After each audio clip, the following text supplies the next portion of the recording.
Yo, what's up mga kaibigan? Halina tayo magkwentuhan. Bukas lang ay magaganap na nga ang muling tapatan ng NBA legends LeBron James at Kevin Durant at ng kanilang mga team na Los Angeles Lakers at Phoenix Suns. Both teams ay nanggaling sa panalo. Ang Lakers ay may malinis na record na 3 wins and 0 losses, habang Suns naman ay 2 wins and only 1 loss at nanggaling nga ang talo na ito mula sa Lakers. Sa kanilang unang pagkikita ay naging mainit ang simula ng Suns, 18 assists sa kanilang first 19 field goals and hitting 12 of their first 15 3-point attempts sa first 16 minutes ng game. Kaya naman within 8-minute mark ng second quarter ay may 50 points sa kagad sila at mahigit 20 na ang tambak nila sa Lakers.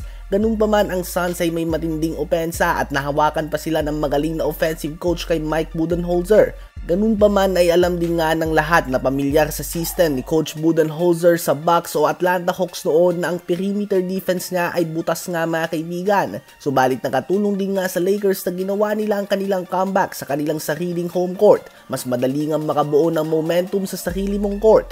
Well, ang rematch nga nila ay sa home court naman ng Suns gagawin. Ang key player para sa Suns sa game na ito ay si Devin Booker.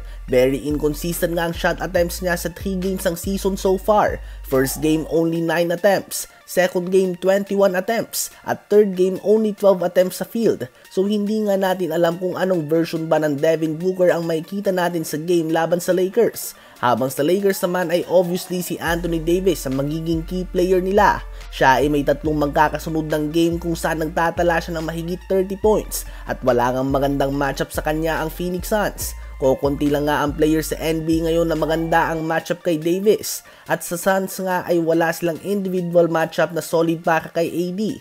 Most likely ay gagawa ng adjustment ng Suns at posibleng makakita siya ng mga double team sa game na ito matapos bigyan niya ito ng 35 points few days ago.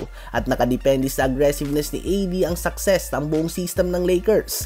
Sa palagay nyo ba ay aabante ng Lakers sa 4-0 record o itatabla ito ng Suns at mamamansyahan nila ito? Habang quick injury update naman para sa mga fans ng Golden State Warriors, kanina nga ay nagtamo ng injury si Stephen Curry sa kanyang left ankle at hindi na ito nakabalik pa sa game. Well, ayon kay Steve Kerr ay sasailalim ngayon sa MRI si Steph Curry, subalit ayon kay Curry mismo ay mild o moderate lamang ang sprain na ito.